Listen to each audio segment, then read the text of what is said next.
Na na na na na na na na na na na Batman.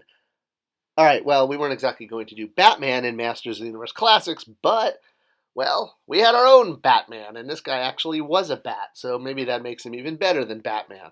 Don't tell Batman that, or I'm going to get in trouble. So, who is this guy, and why should you care about him? Well, today we're talking about Lord Dactus, and if you're looking at Lord Dactus, well, he's already in a Masters of the Universe Classics package, so you're probably guessing he's a Masters of the Universe character, and well, I guess you really can't say that about all characters in He-Man packaging these days, now that new brands are being pulled into the MOTU brand. Not a bad thing, but, well, if you want to know who's a pure MOTU character, look no further than Classics, since Classics only had pure characters, and if you're looking at Dactys and being like, who the heck is this guy? I've never heard of him. I never had him as a kid, but he looks really cool. Well, that's why he's a toy. But who is he? Well, he's from the 2000X series, the Mike Young production show that aired in 2000, 2001, 2002, and he was part of an ongoing storyline of King Randor pulling together the different species of Eternia to form an Eternian council that could both protect the good guys and be a force against Skeletor. Now, the Lord Dactus character is from Subternia, which is the inside of the planet's core, to quote Boss Nass in that terrible line from Phantom Menace. But yes, there's a lot going on inside of Eternia, and one of the species are the Spelons, which are a bat-like species that actually tower over the humans. And as I noted, Randor was bringing together all the different species. This was going to be sort of an ongoing plot point that was building to what was going to be a huge climax, where all of the different supporting characters from the different races, including races that had members of Skeletor's crew, like the Caligars. Whiplash is a Caligar, but Whiplash's older brother was the leader of the Caligars and was a good guy. So this was kind of the whole spin. And with the Spelons, much like the other species, the Andrians, the Buzz-Offs people, and Stratos' Avians, well, there were generic versions. There were sort of everyday warriors that had kind of, obviously there were visual cues like the wings and the ears. The armor changed a little bit between the generic characters so they didn't all look the same, like I guess stormtroopers, to show some individuality with a species. But Dactys was the leader, so he was the face of the Spelons, much like Stratos is the face of the Avians. And this was a really, really cool thing that I loved about the 2000X series, and they were building to this, but then the show ended, so we never got to see the payoff.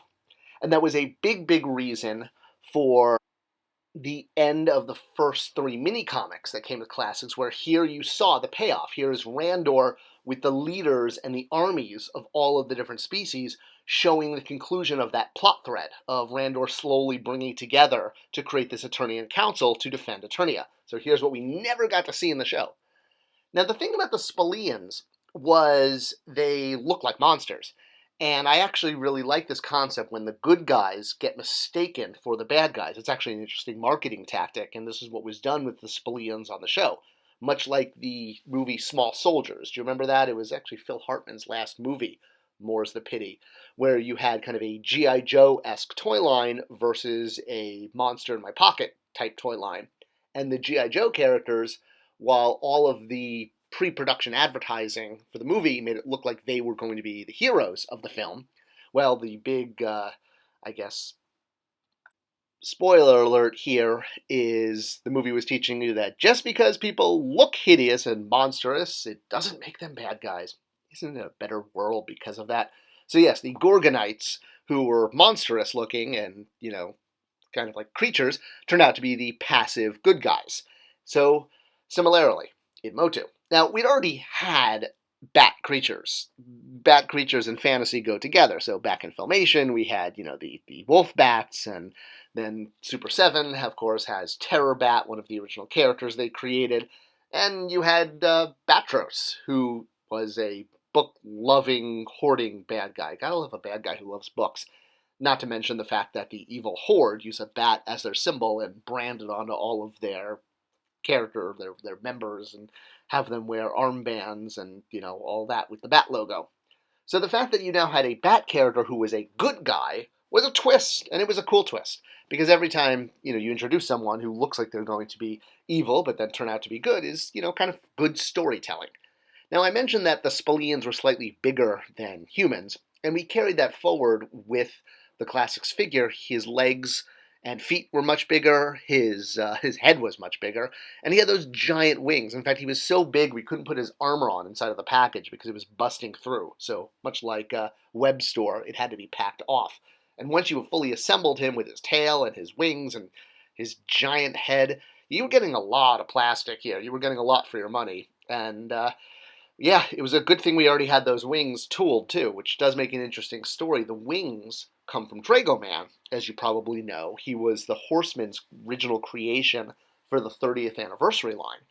And when we did this line, the idea of introducing brand new characters that you were going to meet first as toys, that was the emotional connection behind the 30th line. Well, everyone who created one, the idea was to create one with, well, kind of, new heads, new armor, and, not break the bank. And of course, when we tell the Horsemen to create whatever they wanted to, they came out with this giant dragon creature with a huge head, a huge tail, and giant wings. We were able to sell it into management that this was acceptable, saying that the biggest new part, the wings, were going to get a lot of reuse. A lot of times when characters with a lot of tooling went before management for approval, you had to explain why the tooling investment was going to pay off. So we would show visuals of saying, hey, if you let us tool these wings, look at all the stuff we could do with it later on. It's a very reusable part that's worth having in our tooling bank.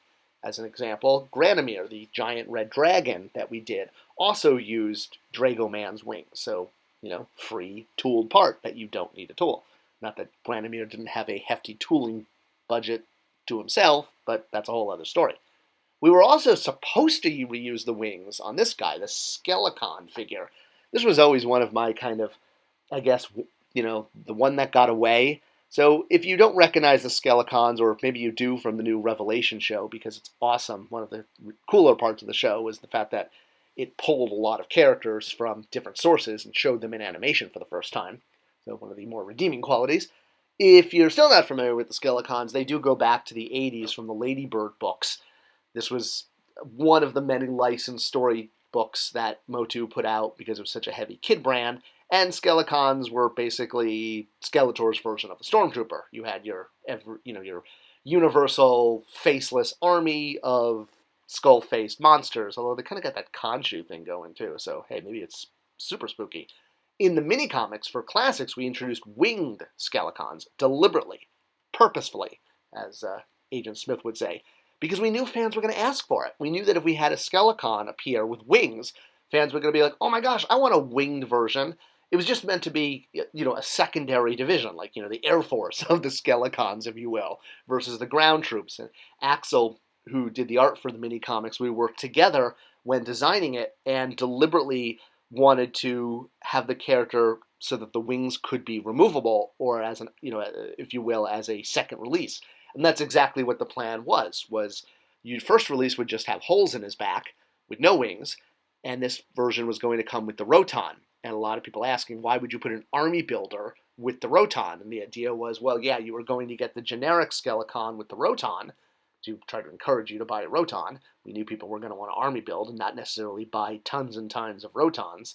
And then there was going to be a second re-release of the Skelecon with the wings. But if you wanted to do a wingless version, you just pop the wings out, and then you could have unlimited wingless versions. But again, if you want the winged one, hey. Unfortunately, when the figure got designed, and I remember when I got my Roton after I left Mattel, opening it and flipping over the Skelecon, going, did they do it? Did they do it? Did they leave the holes in the back for the wings? And they didn't. But at least the wings did get reuse, because they were, a big part to tool up. Really was hoping that that single version of the Skelecon would come up. Well, I'll probably address this when I get to the Skelecon video in, several hundred videos from now. But at least with Lord Dactus, hey, the whole stayed. And if you wanted to do an unwinged version, you could pull the wings off him too. I guess, why not?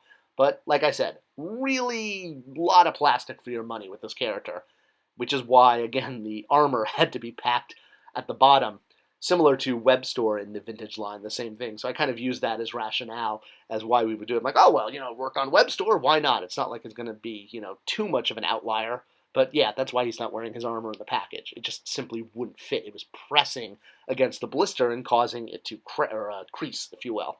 So it was a solution. Standard packaging otherwise, brand new bio, always great to sort of expand. And again, I really did love that 2000X story of bringing together the council of all of the Eternia kings and queens and lords and, you know, the leaders, the faces of the different species. And Dactys was the face, and what a face it is. I mean, that's a punum only a mom could love.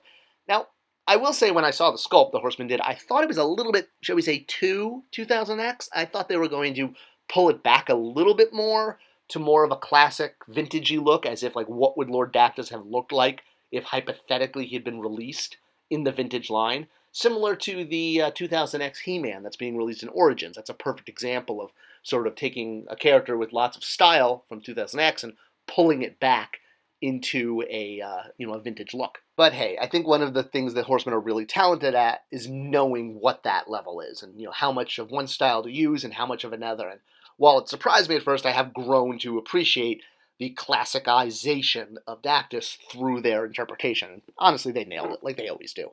So hey, with Batros already in your collection, now you could have, awesome bat-on-bat action. That just didn't sound right. Okay, well, bat versus bat action. Oh, just someone get Bruce Wayne.